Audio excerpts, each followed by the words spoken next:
Hello, good morning, and welcome to this Brandy Taste Challenge. I have 2% alcohol European brandies. This one is from Spain and it's called Fundador Brandy de Jerez. It's imported, obviously. Fundador Solera Reserva, Pedro Domecq. Now it says 1730. Well, yes, that's when the winery was established, okay? But then in 1874, like a lot of wine companies, they started making brandy.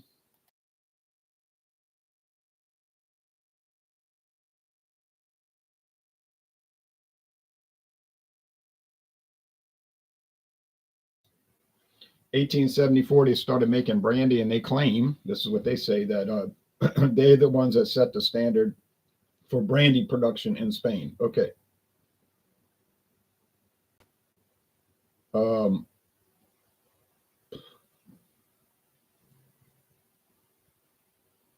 so there you go. This is Montmartre extra fine Napoleon brandy, which is usually about a VSOP, kind of a 4 to 6 year aged. Couldn't find an introduction date, can't find a trademark listing, and there's no trademark indication on the label that it's even trademarked, which is bizarre. But it's imported, but I have other liquors like that. It's imported by Maison Ferrand. Maison Ferrand is a famous cognac company, but they don't have this listed on their website. A lot of these famous companies will produce like lower tier brands, so to speak, and they don't put them on the website. I mean, I can give a lot of examples of that. All right, so it's kind of evaporating the water up here on the neck. This one getting kind of low, but I have had the bottle for years. Go clean the bottle off. Stop crying now.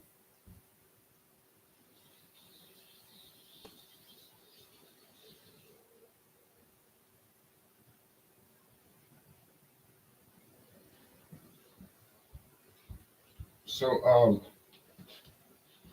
the price for this usually run around $20, which is not bad for something imported across the ocean. But I found this at a store in Jefferson Parish for $13.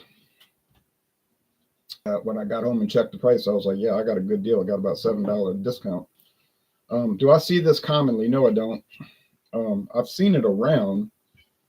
I just don't see it often. But I haven't been really looking for it either. So we have a lot of brandies that we get, but they're kind of names that we all know. But like Saint Remy, VSOP, I saw Walmart yesterday, day before yesterday, $14. $14 VSOP imported all the way from France. So you can get some good deals. You would think, oh, tariffs, can't get a deal. You can get a deal, and the prices in some cases have dropped. So that was the whole point of the tariff program, to you know what I'm saying, pressure the foreign countries to their tariffs. And really, ultimately, the goal is to have no tariffs from anybody. And the idea was the U.S. can compete because it's got better products or so forth, whatever. A lot of people don't understand that. They'll say, well, they're just being mean. No, the whole point was we want it to be even. If you don't want to get rid of tariffs, fine, but we want it to be even. If you've got 20% on us, we're putting 20% on you. It's not going to be like the old days where we had 10% on you, but you had 200 or 300% in some cases on our farm products. It's not working, or it's not going. It might work for you. You understand what I'm saying? So it's going to be, if we have 10% on you, then you have 10% on us. Not we do 10 and you do 200%. And you say, well, we got to protect our farmers. Okay, well, we got to protect ours then. But the whole goal, enough of this ranting, but the whole goal, you understand, is to go to no tariffs. In other words, free trade, but true free trade. Okay, anyway, enough of that. This one is amber and this one is copper. Well, this is copper, I guess, just not as dark as this one. Now, this Montmartre is very bizarre. I'm starting to get the impression that they sent me, not sent me, but they bottled, because they didn't send it to me. I bought a total one or more. I get the impression that they put the wrong product in the bottle because it tastes like a chocolate liqueur. But anyway, let's show the let's show the website for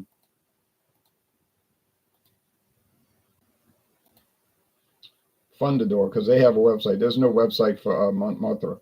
Fundador Solera. Sorry about this cough. I never had this cough until I started seeing these goldenrods everywhere, and I know that kind of bothers people, and I guess me. Brandy Solera with Brandy de Jerez nation of origin. So it's like cognac, it's Brandy de Jerez from that area, Jerez, and follow whatever guidelines that association has.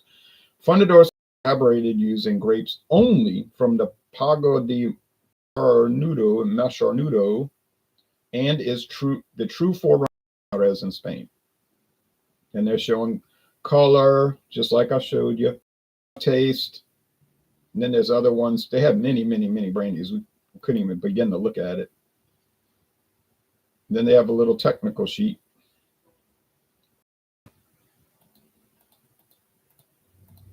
And it's saying, well, you can read all that on your own, but best in after dinner drink to accompany coffee and desserts, neat, or in combination with soft drinks. They didn't say on the rocks, but yeah, I'm having it neat. Serving temperature cool. Well, it's cool in here. But it was introduced in 1874, not 1730. Like I said, that's when the Pedro Domecq was established. Now look, they're showing 36%. That's for Spain. In Europe and Mexico and whatever, brandy is allowed more than 40%.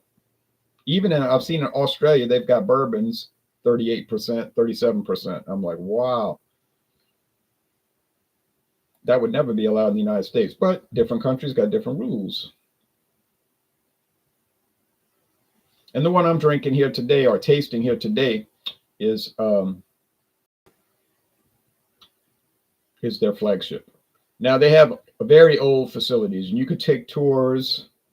You can do sampling. See the whole. We're not going to discover their history right now. Harvey's.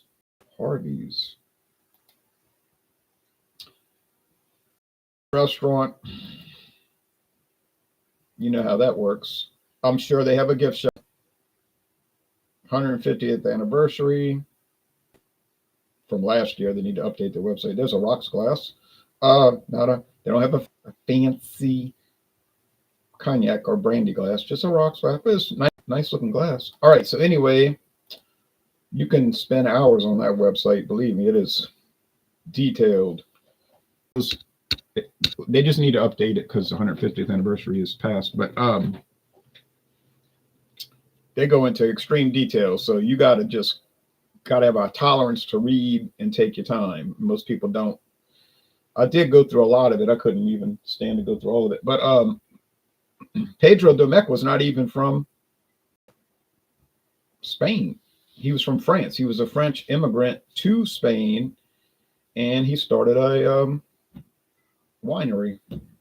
Makes sense. France wine, France cognac, down to Spain, and wine and cognac. Okay.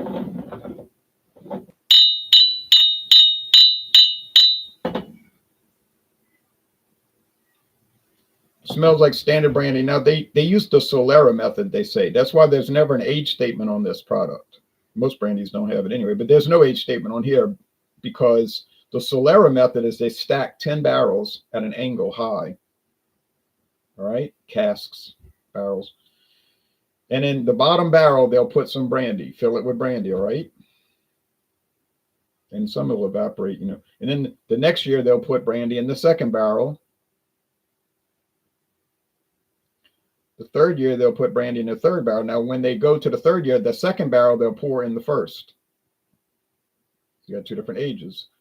Then the next year, they'll take the third, pour it in the second, and the second into the first. Then it keeps going up that way. So then you've got, after 10 years, the barrel at the bottom has got younger brandy and older brandy, and it gets very old, and that's how they do that. That's called the Solera method, and that's how sherry is made. That's why you don't find any sherry with age statements, because they do the same thing with sherry. They just put it in there, and then they keep dumping for years, and it just, guess you would call it, percolates. All right, so it smells very nice. Don't know which one it is, because that Montmartre smells like brandy, but when you taste it, it's like a chocolate liqueur. Not sure over here. Not a lot of aroma here, which is odd. Now, you say, well, they didn't. You might be saying they didn't pour chocolate liqueur in the wrong bottle, dummy.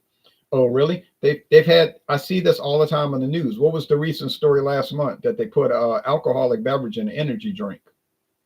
They got confused on their production line. Or somebody was looking at their phone, probably, because that's how I ever see people doing that work. Come to find out, people were buying energy drinks, and they were getting alcohol, not an energy drink. So they had to recall all of it. What a mess, right? So it happens more than you would think, and it shouldn't happen at all. Taste, cheers to the morning. Or it's still nighttime. It's not dawn buster, it's nighttime. A nighttime challenge. A lot of these things taste like they got grape leaves in it, but I don't think they have grape leaves in it. But if you ever go to the Greek festival, we have a big Greek festival in New Orleans at the Greek Orthodox Cathedral. And I've been there many times. And they have stuffed grape leaves. They have like lamb and stuff. It's really good, like ground meat and grape leaf. But they have that kind of bitter thing going with it, the leaf. And it tastes kind of like that, but it's probably the skins, maybe. I don't know. How did they make brandy? First, they make wine. And they can just sell the wine, no problem. But they'll take the wine and distill it into a liquor. Chocolate liqueur. This is the Montmartre. I don't even have to look at the label, but I'll show it to you. It's got a little M below it. M for, well, common sense what it's for. But actually it's for Maine, the main product. But it is Montmartre because this has a C, a letter C for the competitor. This is the control group, and then each day bring in a competitor. So there's no challenge here. I'm telling you, I know what chocolate tastes like. I like chocolate liqueur, honestly. I had the recent introduction last month of the Crown Royal chocolate. This tastes very similar to that. I'll figure that out. It's bizarre. It's staggering. Craft Beer Tastic says it's staggering how little regulation the liquor space has over quality control aside from bourbon. Oh, it's amazing. You're right. It's amazing. But even that is not a regulation issue. It's just a screw up issue. If this is actually what they did, pouring chocolate liqueur in a brandy bottle. Now, in a year, it's only $17, right? So in a year, maybe I'll buy some more and see. Now, if I buy that next bottle and it tastes just like regular old brandy, I'm going to say, oh, I'll see what happened here. They screwed up, but I'm not going to redo the whole series. That's too much. But this one is really nice. And that Crown Royal chocolate is really nice. And I had it chilled and unchilled. I did two videos, chilled and unchilled. It didn't really seem to make a difference. Usually it does, you know, like liqueurs come across better chilled, I find, but that one just seemed kind of however you wanted it. Not my kind of thing. I'd rather just drink Crown Royal, tell you the truth. But it does taste like chocolate. They said they added chocolate flavoring. So it's been selling like mad. Now that Jack Daniel's Blackberry, they got it on sale right now. That just came out. They got it for $22.99. Maybe that flopped. I don't know. The Jack Daniel's Tennessee Rye must have flopped because they canceled it. They discontinued it last year after only, it wasn't even, it was what, 6 years? 7 years. It was on the market 7 years and just abruptly gone. Boom, poof. And they made such a big deal out of it when it hit the market. And the Jim Beam Prohibition, pre-Prohibition style rye, big deal. Same year, 2017, they made a big production out of it.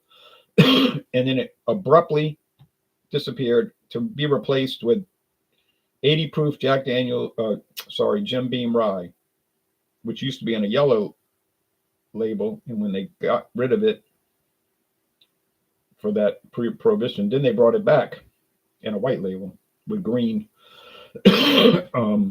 highlights. I couldn't get over it. And they're listed as a limited edition. So I don't know. I can't figure out Jim Beam. But the price was low. I said, man, yeah, I got it for $13.99. I got a deal. And then I went back a month later and they had it for $11.99. I was like, oh yeah, $11.99. This in 2025. Okay, let's see if Total Wine and More.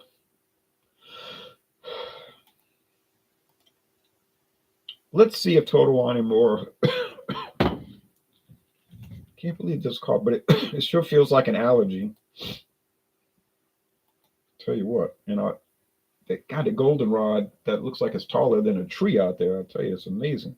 And I know there's pollen everywhere because the bumblebees, and the honeybees were just swarming it like when it was like really full, and they were just going crazy. And that's right behind my house here, and I was like, oh, and I had my windows open to let in fresh air because it's getting cool. And as soon as I did that and I saw those goldenrod, here I go coughing. So it's got to be the connection. Let's see, not Pedro Domecq, Fundador. Pedro Domecq is the company.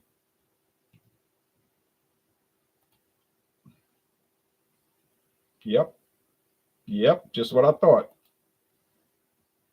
They got a new label, by the way.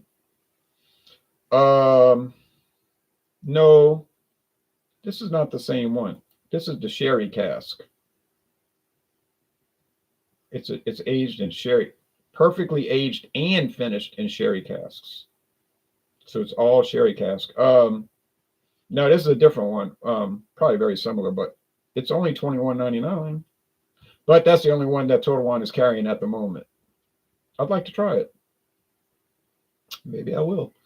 But like I said, you look on the website for Fundador, that means founder, the founder. See, they claiming they're the founder of Spanish brandy. You look on their website, it's like 36 different products. Kind of like look at Johnny Walker, all the different variants they have. It just goes on and on, And most of the stuff, you never see it. Like Cuddy Sark. I'll go to their website. Never seen that, never seen that, never seen that, never seen that. I just keep looking. I've seen 2 of the ones they're showing. Or like Valentine's. I see Valentine's. That's easy to find. And I think Total Wine had another one, like an age, 15-year age was pretty pricey. But then you look on Valentine's website and they like, and we got this one and this one and this one and this one and this one and this one and this one. I'm like, there's no way that's coming to the United States. Probably just exported to various European countries, I bet you. Probably just going to like, I don't know, England or France and Netherlands, because I've never seen it. It doesn't mean anything. Maybe Louisiana doesn't get much. We are a small 4 million people. You go to Texas, they got 20 million people. So people ask me, well, how come Texas gets all that? I said, well, Texas got 20 million people. Or is it more than that? And Florida got 20 million. Maybe Texas is, no, I think it's 20. And in Florida's got what, 18 million? Well, of course they're going to get more. They're going to get more because they got more customers. So yeah, of course, New York State, California, Texas, Florida. That should be obvious. They're going to get more stuff. Now, Alaska, when I went to Juneau, the liquor stores were packed with liquors I never heard of. Packed. But you say, but think about it. Who goes to Juneau? They have less people they got about the same number of people as my town. I think they got less than 28,000 people. It's just a town. They say the capital city, but it ain't really a city. If you go there, you're like, well, this is a town. Nice town. I enjoy walking around. I mean, I walked around for 3 days, but I said, there's no kind of city. Um,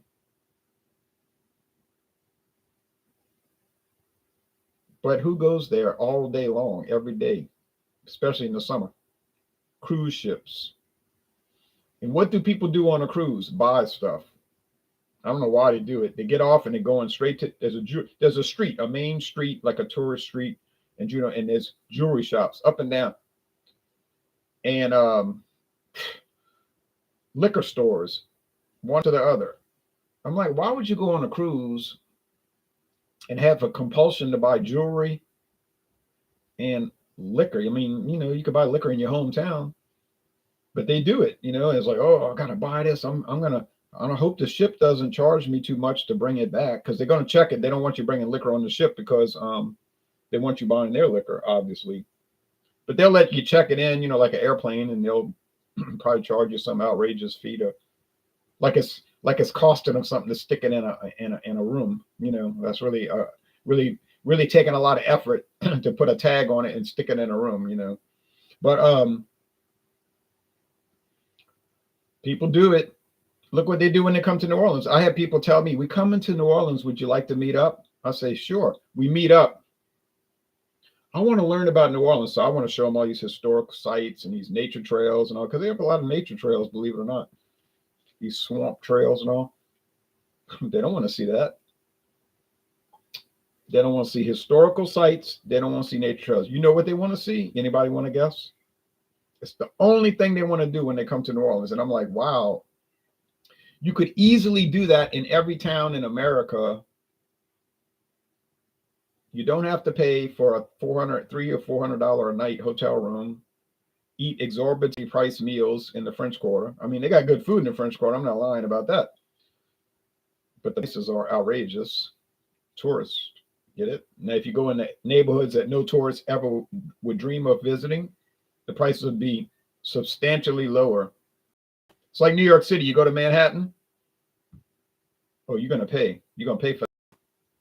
Go to Chinatown in Manhattan or Little Italy, and you're going to be sorry. Well, you might like it.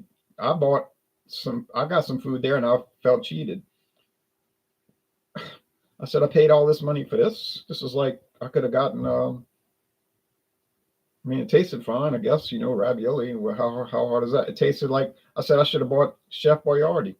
And at least I'd have had more food in my stomach. But then you go to the Bronx. You say, ain't no tourists go to the Bronx. You're right. They don't. I think a lot of tourists don't even know what the Bronx is. They heard the name, don't know what it is.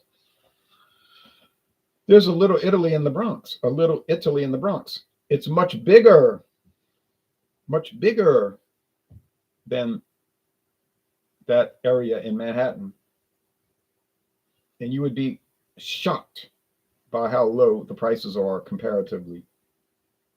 Because it's just neighborhood people going there. It's not, they ain't paying tourist prices, all right? Unbelievable. And then you go out to the dock on City Island. There's an actual island. It's an island. You could take a bridge to it. So it's its own little town, really. It's like a town, but it's part of New York City, but it's like a separate town. They have their own school, their own church, their own grocery store, their own post office. No graffiti, no crime. I don't even know if the people in the Bronx know about it. But and I think the people that live in City Island hope they don't know about it. But we went to seafood restaurants out there. It's unreal. You'd never see prices like that in Manhattan. Not that cheap. No way. Never. Now, is the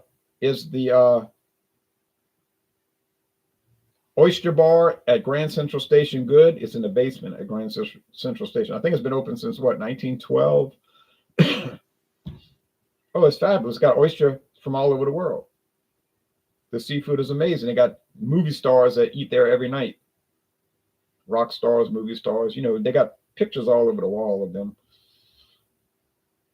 But I was at 2 in the afternoon, not 2 in the morning. It's open 24 hours. But you're going to pay for that experience. But you could go to City Island and you pay 30% of that. Okay, Craft Beer Tastic says, I went to Brooklyn once. Bars on all the windows. Every place was fenced in like a voluntary prison. Sounds nice, don't it? But you go to City Island, it's not like that. But like I say, let's not let that secret get out. I've been to Brooklyn, the Bronx, Queens, Manhattan, Staten Island. Now, if you go to Queens, there's a Chinatown. Yeah, a Chinatown in Queens, in Flushing, that area of Queens. It's huge, much bigger than that little thing in Manhattan. And it's the same story. You get a lot more food and you pay a lot less price because it's not a tour. No tourists go to New York to visit Flushing. Unless they're going to see the Mets game, but tourists don't go see the Mets. They don't go see the Mets. They go see the Yankees. That's their only experience with the Bronx. They take that subway and they get off at that stop. That's their experience with the Bronx. Got cops everywhere.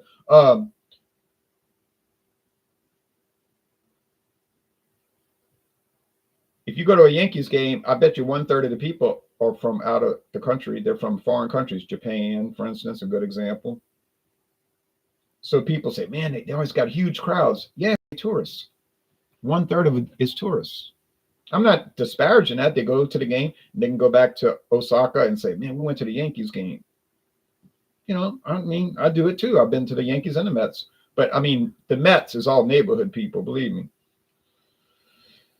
I mean, I might have been the only tourist at the game. Maybe I'm exaggerating, but I don't think too many tourists say, I'm going to go to New York City and visit Flushing and go see Chinatown over there in the Mets. And the Chinatown over there is like really authentic Chinese. It's like not tourist oriented. And it was funny because even a lady at the restaurant told me, you're not going to like that. I'll order this egg soup, not egg drop soup, egg soup. I said, I want to try this egg soup. Oh, you're not going to like that. Great way to sell your food, right? I said, why you say that?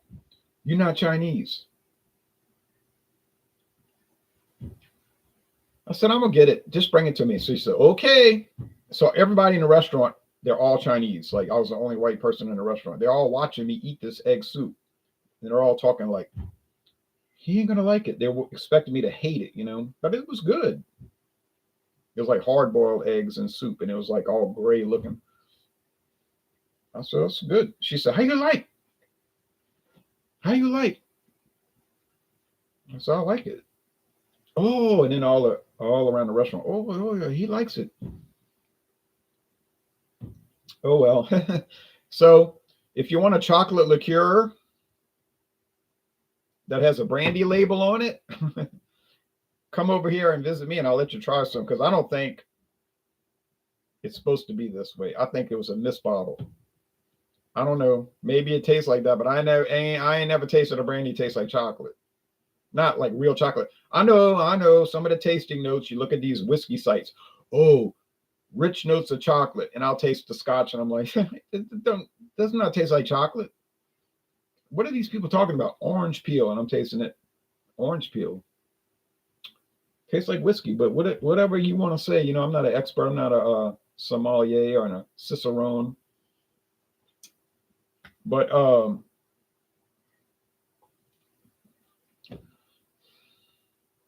this one does taste like chocolate. It's bizarre. All right, so the winner is I think the winner is Pedro Domecq because it's authentic flavor. And the price is $20.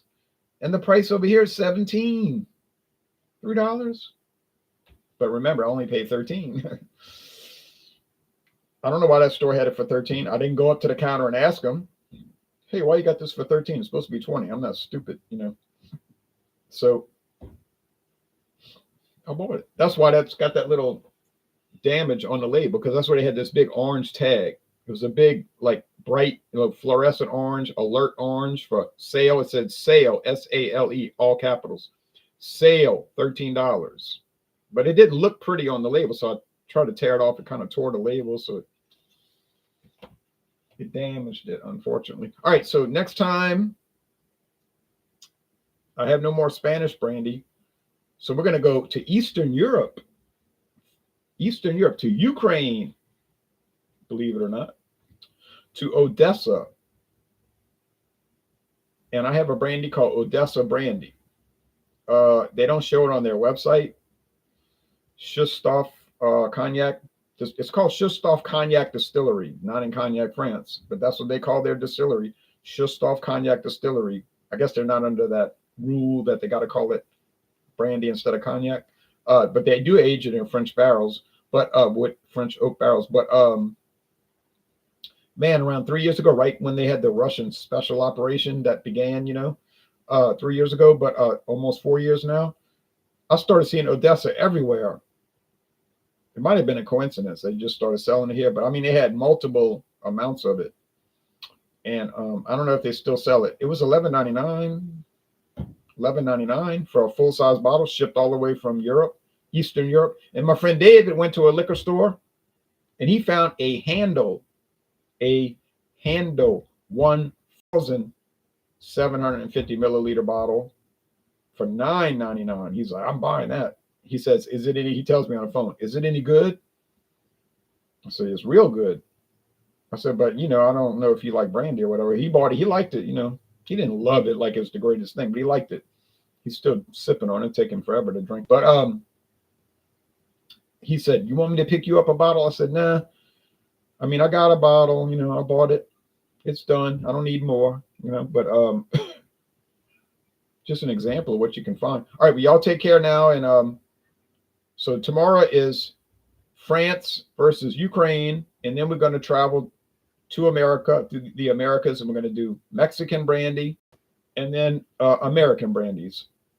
I've got a pretty good amount of American brandies. So let's see how this challenge series is a mess with this chocolate flavored thing. So I'm sorry, it's kind of ruined, If you don't watch them, I won't take offense. All right, well, y'all take care. Bye-bye, everybody.